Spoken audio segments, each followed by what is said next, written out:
Buenas tardes, Juan Carlos Carrillo. Felicidades, siempre es muy grato poder clavarse en este tipo de temas y de pláticas. Un comentario general y algunos un poquito más puntuales velozmente. Una solicitud. Estamos traduciendo el evento y hay que poder traducir. Sí. Así que por favor que hablen un poquito. Muy bien, qué bueno que me lo recuerdan porque me acelero. El comentario general me parece que es... Dentro del tema red hay dos cosmovisiones que se tienen que unir. Por un lado, la cosmovisión urbana individualista, con base en bienes y servicios, propiedad privada, en eficiencia, que es un poco lo que de alguna forma se está desarrollando con esta idea de economía verde. Pero nos está faltando desarrollar o escuchar más, o darle más peso y escuchar más a la otra variable, que es la cosmovisión de las comunidades que dependen de los bosques, que es una cosmovisión comunal, comunitaria, que son más guardianes de los recursos forestales o de la Pachamama, más que los dueños. Y hay que tener puentes entre estas dos formas de entender el mundo para que lleguen a funcionar mecanismos o propuestas como la de la iniciativa Red. Me parece que es importante tratar de ir dejando, de aclarar algunas de las grandes confusiones que ha habido en torno a Red. El ejemplo o el proyecto Red Chiapas ha generado una serie de confusiones muy grandes porque maneja el nombre de Red. Sin embargo, consideramos muchas organizaciones y muchos de los que formamos parte del Consejo Técnico Consultivo en materia Red, que no es Red, al menos no el Red que a nivel nacional se está desarrollando y que todavía está en desarrollo tanto a nivel internacional, bajo el marco de la ONU, como a nivel nacional. Y si hay un montón de retos y de riesgos y de confusiones todavía. Sin embargo, creo que todavía estamos a un par de años de poder hablar de un mecanismo Red propiamente en México, al menos a nivel nacional, sin que esto solucione los grandes problemas que ha generado en Chiapas.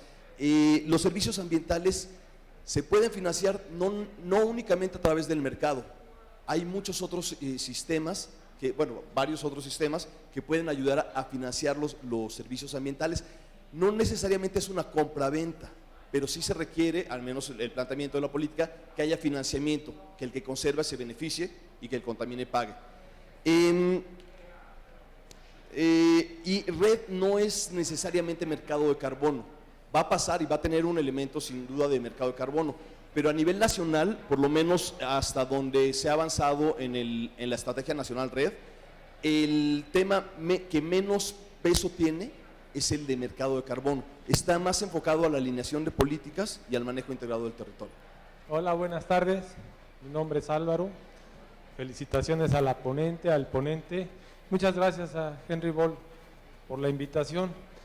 Bueno, este tema me parece que el día que a las comunidades no se les dé dinero, ese dinero, ¿qué pasa? ¿Les llega realmente a las comunidades? Porque se observan en la pobreza. Pero el día que no se les dé dinero, que esta gran consultora internacional que orienta a países como el Congo, no les diga que no les da dinero, ¿qué va a pasar? Van a destruir los bosques, nos van a vender el aire y van a seguir contaminando, o realmente podríamos contribuir a unas políticas culturales del consumo para pegarle a la contaminación como debe de ser. Gracias. Hola, buenas tardes. Yo soy de la unidad Coajimalpa de la UAM. Y bueno, el primer asunto que sí me parece delicado es la diversidad de la posibilidad de intervenir en cuanto a cómo ir regulando este problema. En principio, por el fracaso del protocolo de Kioto, pareciera que todos los proyectos son un absoluto fracaso, es decir, que pareciera que es difícil que demos marcha atrás, entre otras cosas por las funciones del bosque. Lo primero que tendríamos que hacer es reivindicar los cuerpos de agua, reivindicar al suelo, reivindicar los mantos, es decir, el bosque en sí no es la razón de ser, incluso como forma inmediata, tal vez el productor más importante de oxígeno es el océano, y no los grandes bosques. Y aquí la única ventaja es la posibilidad de la captura del carbono, etcétera, etcétera. Pero en ese sentido, el orden económico que ocupan estas posiciones es verdaderamente pobre. Entonces, es poco estimulante para algún inversionista fuera de los mercados especulativos, y tanto los mercados especulativos como el lavado de dinero, porque el lavado de dinero también juega su papel en este sentido. Entonces, hasta dónde ese lavado de dinero puede ser canalizado hacia algunas comunidades en el ánimo del menor riesgo, de abatir el nivel de riesgo. El nivel de riesgo en el que estamos metidos es altísimo. Por ejemplo, comparar que la deforestación es la responsable de la principal contaminación de dióxido de carbono, por favor, acumulamos durante millones de años la formación de petróleo, que es el producto de los grandes bosques a lo largo de millones de años, y en un momento estamos devastando todo el dióxido de carbono, que no nada más estamos emitiendo el dióxido de carbono propio de la vida natural actual, sino el dióxido de carbono acumulado a lo largo de millones de años a través del petróleo. Entonces, ¿cómo compensar eso a través de los servicios ambientales? Yo lo veo en chino. Realmente es un proyecto muy lento, y en este sentido pareciera que el protocolo de Kioto tiene un espectro muy reducido ante la eventualidad de ir abatiendo este tipo de conflictos, ¿no? Entonces, la economía verde, a mi manera de ver, es una fantasía especulativa de una serie de cosas que ni para atrás ni para adelante, ¿no? Entonces, gracias. Mi nombre es Álvaro. Yo quiero dar mi opinión desde un ángulo. Yo no soy ni experto en medio ambiente, ni he trabajado en eso. Yo estoy metido en un proyecto global de salarios dignos, pero sí dentro de eso mismo entra una vertiente que es cómo puede haber salarios dignos y al mismo tiempo haber una sostenibilidad, un sostenimiento de todo el sistema. De lo que se ha expuesto aquí, a mí me parece muy transparente que el contexto desde el cual se parte es el contexto del mercado. Los criterios que se aplican son los criterios del mercado.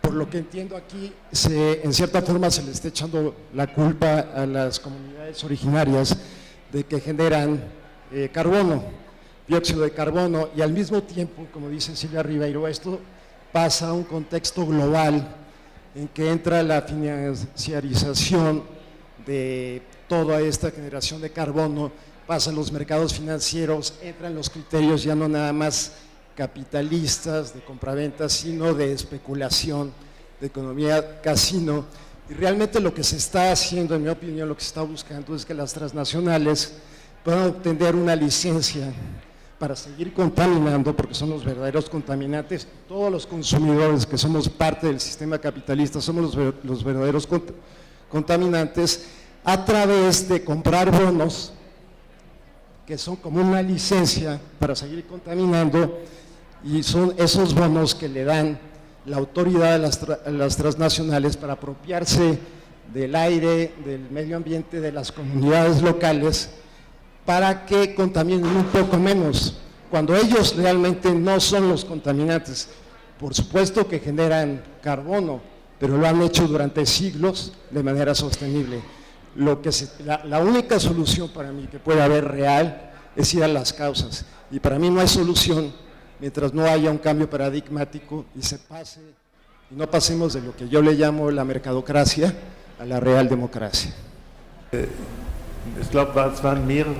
Yo creo que surgieron varias preguntas dirigidas a Silvia. Yo puedo reaccionar o dar mi opinión acerca de algunos comentarios. Una pregunta interesante, lo que proponemos. Me gustaría abordar un punto que me causa cierto malestar, esta nueva narrativa, este punto describe la naturaleza como economía, y la pregunta no se enfoca en los actores, en los causantes, sino se enfoca en un mecanismo económico. Tenemos que tener los precios adecuados. Esto es el mensaje. Y esto desvía la discusión o desvía la pregunta hacia cierta dirección y deja otras partes, otros asuntos aparte. Por ejemplo, las constelaciones de poder. Toda esta no se toma en cuenta, el poder no se toma en cuenta en este enfoque. Y la pregunta es importante decir en qué campo podemos, dentro de cuáles son los parámetros podemos construir nuestras propuestas, y yo creo que estamos construyendo un parámetro que está apuntando en la dirección equivocada. Y yo creo que en muchos puntos la pregunta no es cuáles son nuestras propuestas alternativas, pero que las alternativas que tenemos no tienen el poder de implementarse. Cuando yo empecé mi trabajo en el Amazonas, mi primer tarea con una compañera era una sistematización de las alternativas de los movimientos sociales, y eran innumerables. Y se veía que no faltaban propuestas, sino faltaba el poder de poderlos implementar. Son regímenes racionales de pesca en las áreas de agua dulce en el Amazonas. Hay una serie de contratos de comunidades de cómo organizan la pesca. ¿Y qué pasó? Llegan las grandes empresas y vacían las áreas de pesca. Obviamente no tienen el poder de enfrentarse con ellos, y eso es el problema. Muchas preguntas, sabemos muy bien qué queremos hacer y tenemos alternativas, y la pregunta de la racionalidad económica no nos lleva a nada, sino nos lleva hacia la dirección equivocada. Existe un debate mundial acerca del futuro de la agricultura, y la pregunta cómo se ve, si está basado en productos genéticamente modificados. Además de todo esto, parte de esto forma Monsanto, el estudio ETIP, las economías el estudio de biodiversidad en Brasil fue financiado o patrocinado por Monsanto, y hay un capítulo que dice que el uso de GMOs permite una siembra directa, por eso se ahorran emisiones CO2, y de esta manera es una agricultura verde. Es decir, no podemos ahorrarnos si es bueno o malo y ponernos un precio. Así que eso es lo que yo creo, y en ese sentido tenemos que enfocarnos en la oposición, en la contradicción de las alternativas que tenemos. Un pequeño ejemplo es de Alemania, para variar. Hace, digamos, 10 años más o menos, surgió el debate de la finalidad de los recursos no renovables, petróleo en especial, así que necesitamos alternativos para el petróleo. Esto se relacionó con la reducción de emisiones en Europa. Una de las grandes ideas fue el uso de combustibles agrológicos, y se propuso una solución también para la agricultura, que en su momento se encontraba en una crisis, se producían excesos, y dentro del marco de la política agricultura se pagaban premios, o se pagaban cuotas para no usar ciertas tierras. Entonces se promovió, se incentivó el cultivo de combustibles agroecológicos. Entonces, ¿qué tenemos? Tenemos monoculturas, de maíz, basadas en el maíz, la biodiversidad, y la cual destroza la biodiversidad y la protección ambiental. No fue posible de compensar la demanda en el mercado interno, es decir, que se tenían que importar combustibles, por ejemplo, de Indonesia, donde se producían este tipo de combustibles a base de palmeras africanas. Y hoy en día los precios de las tierras han aumentado al infinito y hacen la agricultura biológica muy difícil, que ya no puede competir con esos precios. Así que eso, con una disque solución verde, se creó una nueva problemática que hoy en día que afecta la agricultura sustentable por medio del aumento del precio, del costo de tierra. Es decir, que tenemos que tener mucho cuidado con estas soluciones. Tenemos que ver el precio que se paga. Tenemos que analizar esos precios. Hay muchas soluciones que a primera vista parecen muy atractivas. Aquí vamos a cultivar combustibles. Esto puede ocasionar otros problemas y hemos aprendido que muchos de esos problemas ahora están tocando fondo y que quizá la discusión, la tierra, el uso de suelo, esto es una cuestión clave para el futuro. Y tenemos que aprender de esos debates del pasado. Gracias.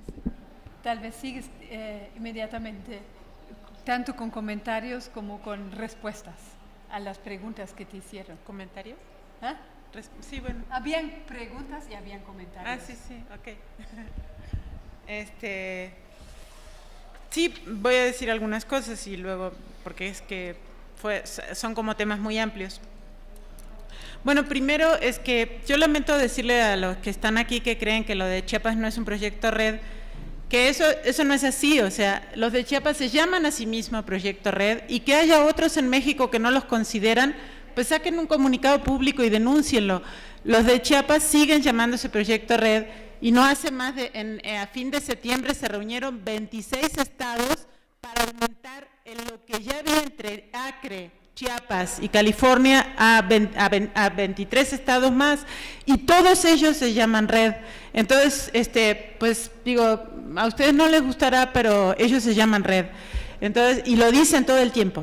Entonces, eso es nada más, lo que es mal informar es tratar de decir que no es red, porque ellos mismos se llaman red. Lo que hay acá es que hay un grupo aquí que está tratando de decir que red es otra cosa, que no sé, este consejo consultivo, etcétera. En fin, yo no quiero esos proyectos. Red está y siempre estará vinculado al mercado de carbono. No hay ninguna otra forma, porque red surge como parte de lo del mercado de carbono. O sea, incluso desde las primeras cosas es parte de eso, es parte de decir, vamos a pagar por emisiones, eso es equivalente a algo que se puede comerciar, eso es mercado de carbono. Al no estar aceptado en el mercado formal de carbono, y por eso entonces están diciendo, bueno, va a haber X tiempo, y eso es en el mercado europeo, que además en este momento hay una tendencia muy importante de que se termine el mercado europeo, y eso sería realmente tremendo, porque es el único que hay en el planeta que está regulado por estados, ¿no? Entonces, y es el único que pide que realmente se mida y tiene alguna manera de medir. Todo lo demás es voluntario. Eso es exactamente California. Eso es lo que hace California, Chiapas y Acre. Es un mercado voluntario. La diferencia es que en el mercado voluntario, todos los criterios de todo, de lo que se hace, de lo que no se hace, de lo que se paga, y todo es una negociación. Entonces no hay un criterio. Y eso, además, es mucho más grande que el otro mercado, en cuanto a la potencialidad que tiene, porque lo otro va a quedar separado, digamos. Entonces, digamos, por supuesto, red es eso. Pero vamos a decir, por supuesto, red es eso. Entiendo la buena intención que pueda tener el compañero y muchos otros, pero red tiene esa implicación. Hay otra implicación. Vamos a decir que red no está vinculado al mercado de carbono, lo cual no es verdad, pero vamos a decir que si eso fuera así, entonces, ¿qué sería? Un programa de servicios ambientales forestales con algunos agregados más que tengan que ver con absorción de carbono. Vamos a decir que sería eso. En ese caso, va a repetir lo mismo que yo conté de la Chiguiri y mucho más, porque todas las condicionantes que tengan que ver con cambio climático van a venir necesariamente de afuera. O sea, van a venir de lo que se hace, de la evaluación que se hace en México, regulada por lo que van a pedir o no digamos así, lo que se hace en las negociaciones de cambio climático, que como dijeron por ahí van de mal en peor, las negociaciones. Entonces, REDD tiene además este elemento que no cambia en ningún caso, que es que en lugar de reconocer los derechos integrales de las comunidades forestales, de las cuales son el 70% de los bosques en México, se hace al revés y le dice, nosotros les vamos a decir lo que ustedes deben hacer, no lo que han hecho durante miles de años, sino lo que nosotros les vamos a decir, y por eso les vamos a dar algún pago. Y ustedes no pueden seguir en sus bosques. Entonces, todo eso que está en REDD, digamos así, va a seguir estando en REDD, porque si no, se va a llamar otra cosa, se va a llamar Programa de Servicios Ambientales Forestales Reformado en México, etcétera, de otra manera. Pero digo, mientras sea REDD, es eso, esas son las cosas de REDD. A eso, digamos, sí, esas son las condicionantes de REDD. A eso le quiero agregar que además de que es muy grave por lo que significa, digamos así, de alienación de territorio y las cosas que nombraba antes, que se hacen en cualquier caso, digamos así, ni siquiera está probado, como dije, que eso realmente tenga ningún efecto, porque no lo dijo ahora Tumas, y me hubiera gustado mucho que lo dijera. Los proyectos que hay en Brasil sí se llaman REDD, y ya mismo los propios indígenas lo reconocen y dicen, nosotros entramos en esto porque es una manera de que nos den algún dinero que de otra manera no viene, ¿ya? Pero lo que ha pasado con los servicios ambientales forestales, en Oaxaca, en Campeche, en Yucatán, es que lo que han promovido ha sido la migración, no el que se refuerce el cuidado de los bosques. La gente recibe un dinero, entonces en vez de tener un aliciente para en sus formas tradicionales estar en su comunidad y que eso valga la pena, no porque le paguen, sino porque tiene que ver con todo el mantenimiento de su vida, no, se van a ir a hacer un trabajo de migrantes o otro lado, en otro lado, y de hecho estos ya son datos objetivos. Los servicios ambientales forestales han promovido la migración, que ya es un problema gravísimo en México. Entonces, digamos, en cualquiera de los escalones que se paren para mirar este problema, pagar por los servicios ambientales no es una solución. O sea, en cualquiera de los nombres que le pongan a esto.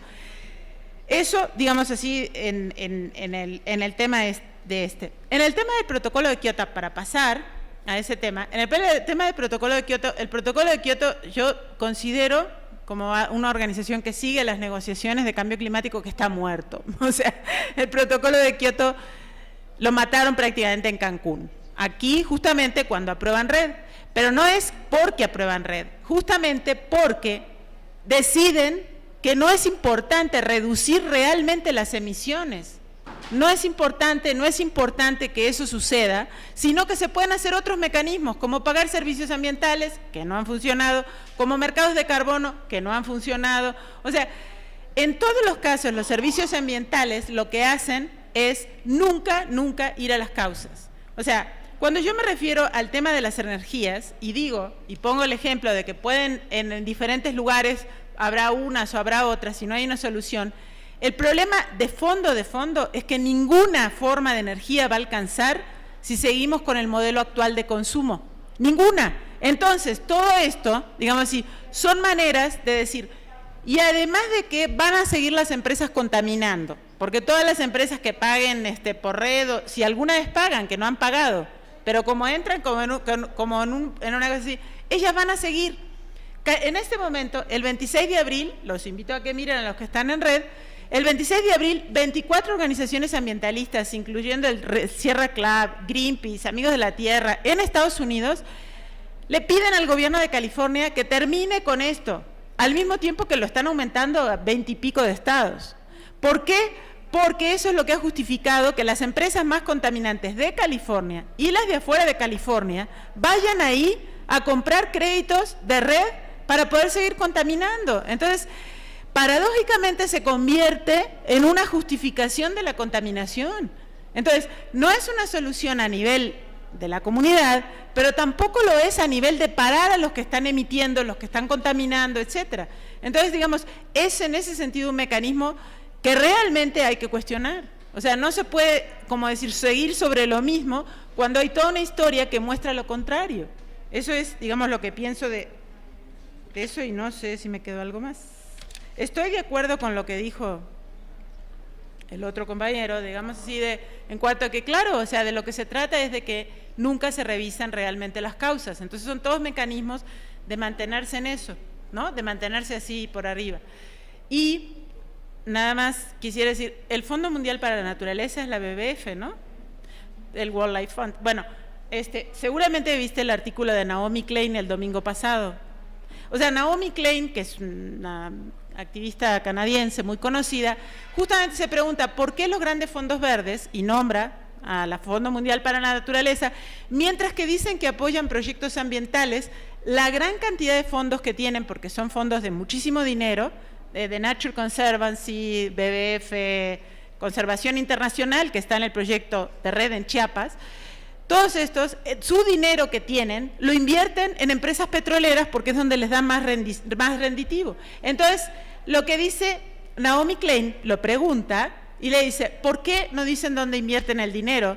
Y, por ejemplo, WWF no quiso contestar. Entonces, a mí me gustaría, si tú lo sabes, que dijeras, ¿por qué los fondos de este tipo de organizaciones, que son los que promueven los proyectos red, a su vez, para conservar ese dinero, lo ponen en industrias de energía fósiles?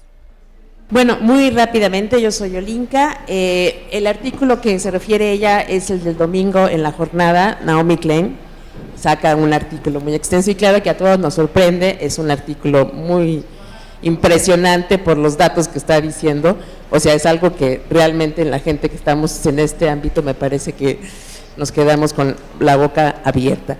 Y lo que yo diría muy rápidamente es gente que trabajamos con comunidades campesinas, nos dicen, bueno, ¿qué es eso de red? O sea, si bien hay todo un proceso de información, de divulgación del proyecto, de lo que no hay en el país con las comunidades es información en las comunidades campesinas. Y a eso, digo, independientemente de si red, no red, creo que es un elemento muy importante que hasta este momento no se están considerando.